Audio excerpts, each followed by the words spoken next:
देखिए आप इसके अंदर रिफ्रैक्शन ऑफ लाइट आप जान रहे थे, जिसमें आपने ये जान लिया था कि जैसे ये कोई इंटरफेस है, अगर इंटरफेस पे यहाँ आपने नॉर्मल ले लिया, अब यहाँ पर जो मीडियम है वो है रेयर मीडियम, रेयर मीडियम, और यहाँ जो मीडियम है वो है डेंस मीडियम या डेंसर मीडियम कह दीजिए आप इसे। अगर कोई लाइट रेज यूँ आ रही है, अगर इस लाइट रेज को जाना ऐसे था लेकिन ये नॉर्मल की ओर झुक जाएगी, ये आपने देखा था। फिर आप इसी को देखते हैं, अगर मीडियम चेंज हो जाए कि लाइट रेज डेंस से रेयर मीडियम में आती है तो नॉर्मल से क्या होगी, दूर हटेगी, यानी कि इस प्रकार से। ये इंटरफेस था आपके पास, इसको अपन कहेंगे इंटरफेस। इंटरफेस का मीन्स होता है ऐसा सरफेस जहां पर कि ये कह सकते हैं सेपरेटिंग सरफेस कह सकते हैं, यानी जहां पर कि दोनों मीडिया एक दूसरे से क्या हो रहे हैं, सेपरेट हो रहे हैं, यानी सेपरेटिंग सरफेस है ये। अब देखिए ये नॉर्मल लिया आपने,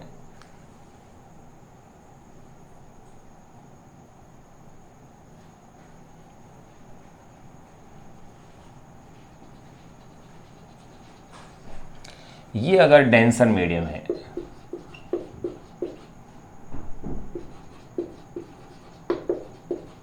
और ये है यहां पर आपके पास रेयर मीडियम,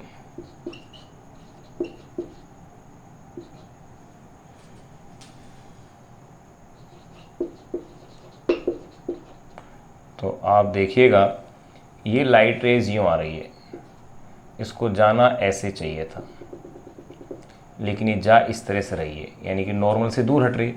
तो यहाँ देखिएगा ये जो एंगल होगा ये होगा इंसिडेंट एंगल I, ये होगा रिफ्रैक्शन एंगल R।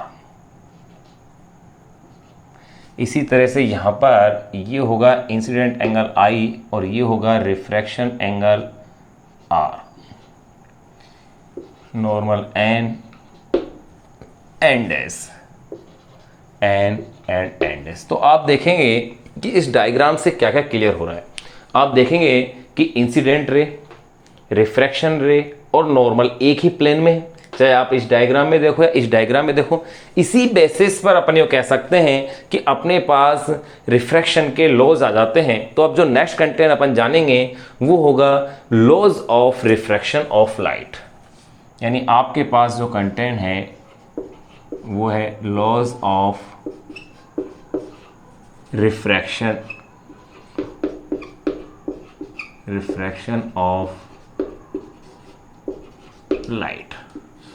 ये टॉपिक अपन अब जान रहे हैं। देखो रिफ्रैक्शन तो आपने जान लिया था, अब अपन जान रहे हैं refraction, laws of refraction of light. तो आप इन लॉज में देखिएगा नंबर वन पहला लॉज अपने पास क्या आ रहा है, आप देखेंगे इसके अंदर कि the incident ray, the refracted ray and the normal to the interface का means that is the separating surface at the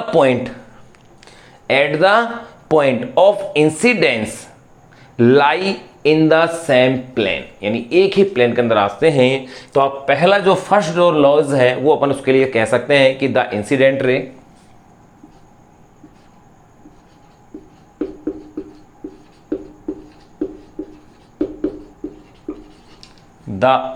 रे, comma the refracted ray,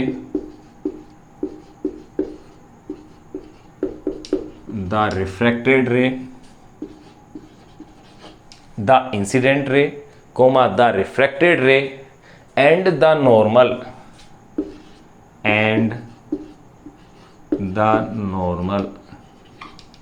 the incident ray, the refracted ray and the normal to the interface, to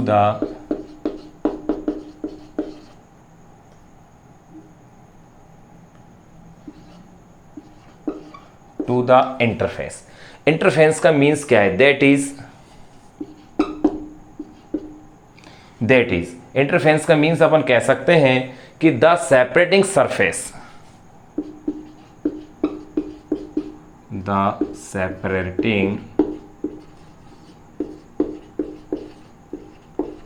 surface, यानी कि वो surface जहां दोनों medium एक दूसरे से क्या हो रहे हैं, सेपरेट हो रहे हैं, यानी कि द सेपरेटिंग सरफेस। तो interface that is the separating surface at the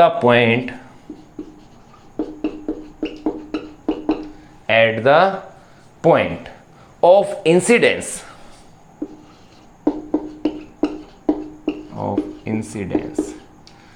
at the point of incidence lie in the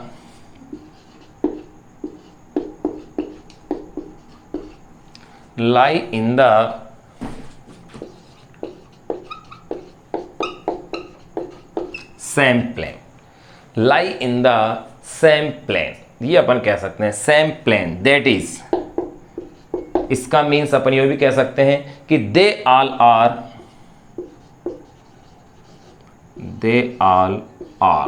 इसका मीन्स दे ऑल आर, यानी कि ये सभी के सभी कोप्लेनर है। कोप्लेनर, ये अपने पास फर्स्ट लॉ आ गया है, लॉज ऑफ रिफ्रैक्शन अपन जान रहे थे। इसमें देखिए नंबर फर्स्ट लॉ क्या आ रहा है, the incident ray, the refracted ray, आप डायग्राम्स देख सकते हैं, and the normal to the interface at the point of incidence lie in the same plane, that is they all are coplanar. ये first law हो गया। Second law ये है कि जो इंसिडेंट एंगल है इसका साइन और जो रिफ्रैक्शन एंगल है यानी कि आर, इसके साइन का जो रेशियो है वो एक कांस्टेंट होता है और उस कांस्टेंट को कहते हैं अपन रिफ्रैक्टिव इंडेक्स। तो सेकंड लॉ की ओर अपन बात कर लें। नंबर फर्स्ट आपने जान लिया है। सेकंड लॉ के लिए अपन क्या कह सकते हैं वो देखिएगा, the ratio of the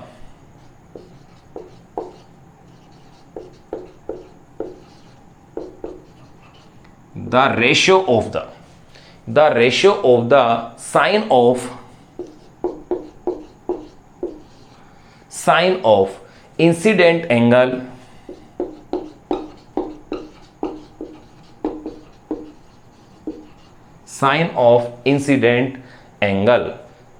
that is sin I to the sine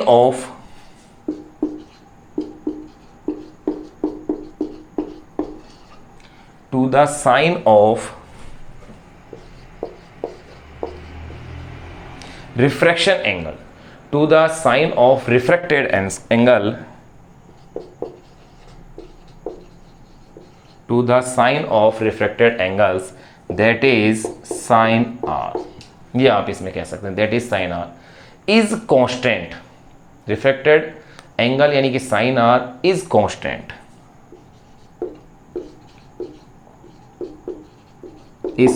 तो देखिए सेकेंड लॉ अपन ने क्या देखा, the ratio of the sine of incident angle यानी कि sine I to the sine of refracted angle यानी कि sine are is constant for a pair of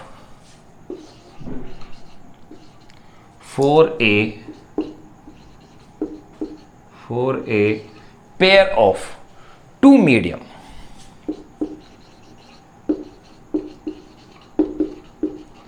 pair of two medium that is तो इसके लिए अपन कह सकते हैं यानी कि ये रूल्स ऐसे बन गया, साइन आई अपॉन में sine are is equal to constant,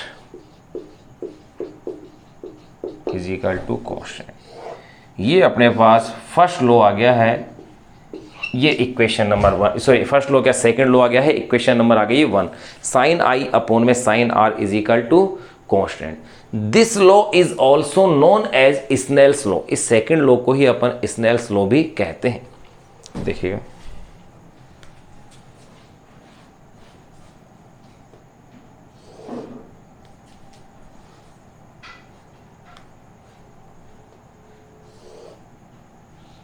देखो जो इक्वेशन फर्स्ट आई है,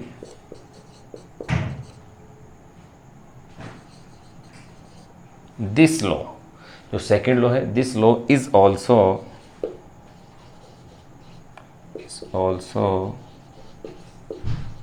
known as, is also known as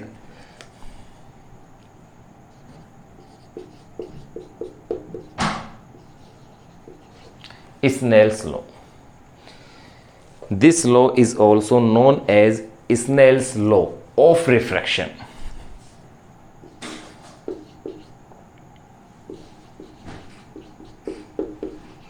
of refraction, ध्यान रहे इसी को अपन स्नेल्स लॉ भी कहते हैं, यानी this law is also known as Snell's law of refraction and this constant is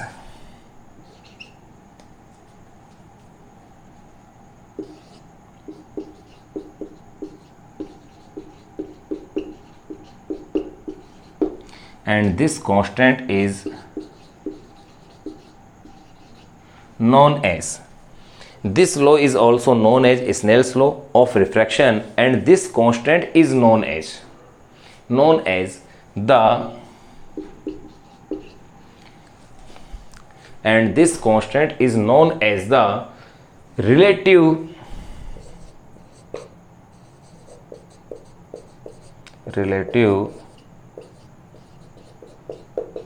refractive index, relative refractive index of second medium,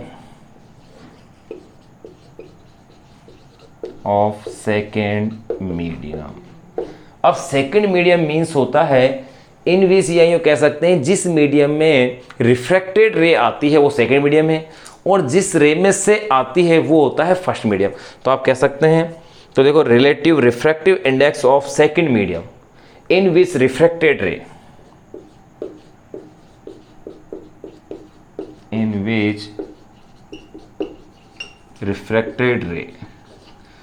which refracted ray propagates,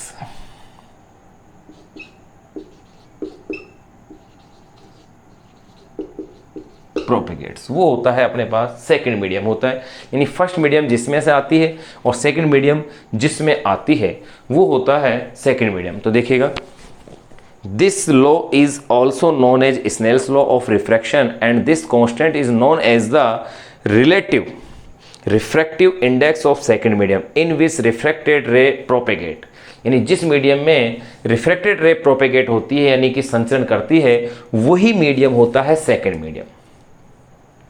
with respect to the, इसको complete कर लें अपन,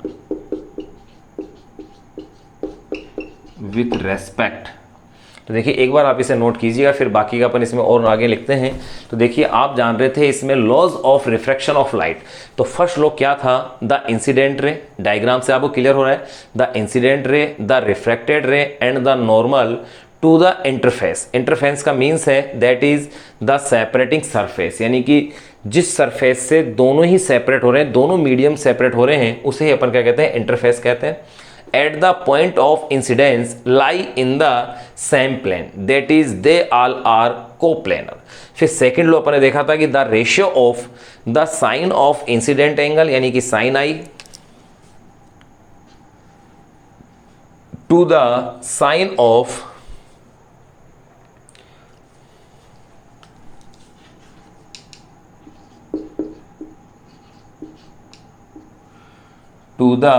sign of refracted angle यानी कि sine are is constant for a pair of two medium, that is sine I upon में sine are is equal to constant. Equation number 1 हो गई। फिर आपने नोट कीजिएगा कि this law is also known as Snell's law, इसे ही अपन स्नेल्स लॉ कहते हैं, of refraction and this constant is known as the relative refractive index of second medium. Second medium से मीन्स है इन विच रिफ्रैक्टेड रे propagated. फिर इसके आगे अपन देख रहे हैं second medium with respect to, एक बार इसे नोट करें फिर आगे का थोड़ा और लिखते हैं अपन। देखो यहां तक फर्स्ट लो वाले पॉइंट को अपन क्लीन करते हैं।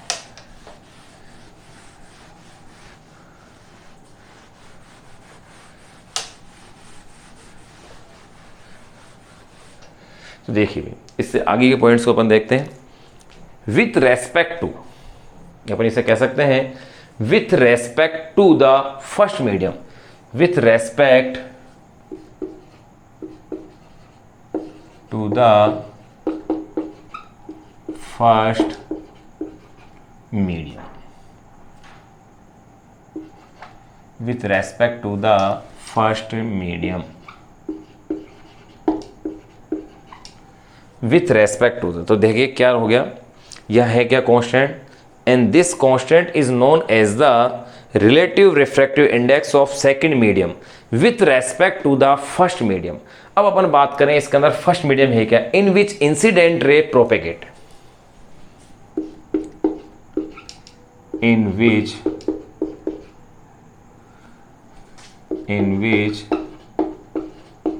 incident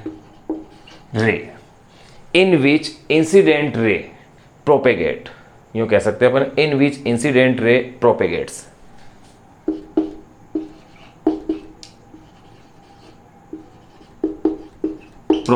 वो फर्स्ट मीडियम होता है, और जिसमें रिफ्रैक्टेड रे प्रोपेगेट होती है वो होता है सेकंड मीडियम। जैसे यहां देखो, यहां इंसिडेंट रे इसमें प्रोपेगेट हो रही है, तो ये फर्स्ट मीडियम हो गया, ये मीडियम नंबर फर्स्ट बन गया इसके लिए, और ये हो जाएगा मीडियम नंबर सेकंड, क्योंकि इसमें रिफ्रैक्टेड रे प्रोपेगेट हो रही है। अगर इसके लिए देखें तो ये आपके लिए फर्स्ट मीडियम है, क्योंकि इंसिडेंट रे इसके अंदर प्रोपेगेट हो रही है, और रिफ्रैक्टेड रे इस मीडियम में आ रही है, तो ये आपके लिए कौन सा हो गया, सेकंड मीडियम हो गया। तो यहां आपने कह दिया कि देखो क्या है, this law is also known as Snell's law of refraction, and this constant is known as the relative refractive index of second medium to the first medium, ये अपन ने कह टू द फर्स्ट मीडियम, और इसे note कर सकते हैं μ21, ये sign है μ21, इसे इससे इस साइड अपन पढ़ेंगे μ21, ये अपने पास हो गया है। तो ये आपने इजीली यहां कह दिया μ21।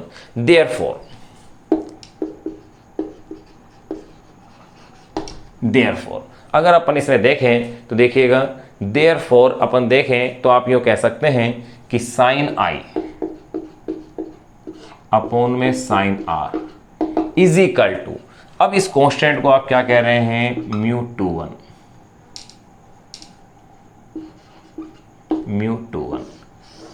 ये लीजिए, ये आपकी बन जाएगी इक्वेशन नंबर 2। ये अपने पास आ गई इक्वेशन नंबर 2। अब देखिएगा, एक बार आप इसे नोट कीजिएगा, फिर आगे कुछ पॉइंट्स को और अपन डिस्कस करते हैं।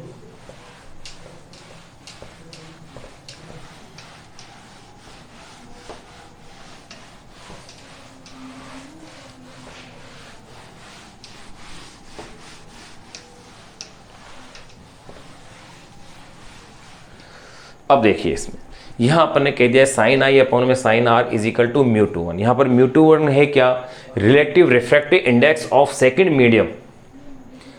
Medium to the first medium, respect to the first medium आ गया, साइन आई अपॉन में sine are is equal to μ21। अब देखिएगा, बिकॉज ऑफ ये जो μ21 है इसका मीन्स है μ2 अपॉन में μ2 अपॉन में μ1। यहां पर μ2 का मीन्स है एब्सोल्यूट रिफ्रैक्टिव इंडेक्स, इसको अपन कहेंगे absolute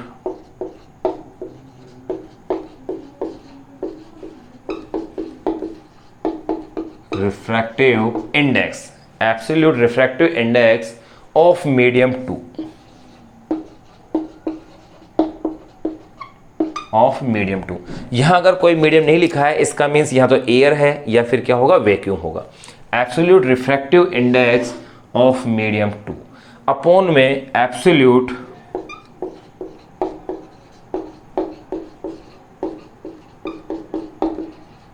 refractive index of medium 1, refractive index of medium 1। अब देखिएगा, देयरफॉर साइन आई अपॉन में sine are is equal to, आप इसे नोट डाउन कर सकते हैं μ2 अपॉन में μ1। एक इक्वेशन ये होगी, या इसी इक्वेशन को आप कह सकते हैं μ1 sine I is equal to μ2 sine R. ये लीजिए, यहां अपने पास एक इक्वेशन नंबर 3 भी आ गई है, यानी कि स्नेल्स लॉ को आप इस फॉर्म में भी आप लिख सकते हैं। तो यहां अपन ने देख लिया है कि जो लॉज ऑफ रिफ्रैक्शन है, दो लॉज आपने जाने हैं। फर्स्ट लॉ आपने जान लिया था कि इंसिडेंट रे, नॉर्मल और refracted ray lie in a same plane. Second law आपने जान लिया कि साइन आई अपॉन में sine are is equal to mu two one. Mu two इनका मीन्स है म्यू टू अपॉन में म्यू वन। यहाँ पर म्यू टू का मीन्स है absolute refractive index of medium two and mu one का मीन्स है absolute refractive index of medium first. अब अपन इसमें चर्चा करेंगे कि एब्सोल्यूट रिफ्रैक्टिव इंडेक्स है क्या, एब्सोल्यूट रिफ्रैक्टिव इंडेक्स है क्या। एक बार आप इसे नोट कीजिएगा।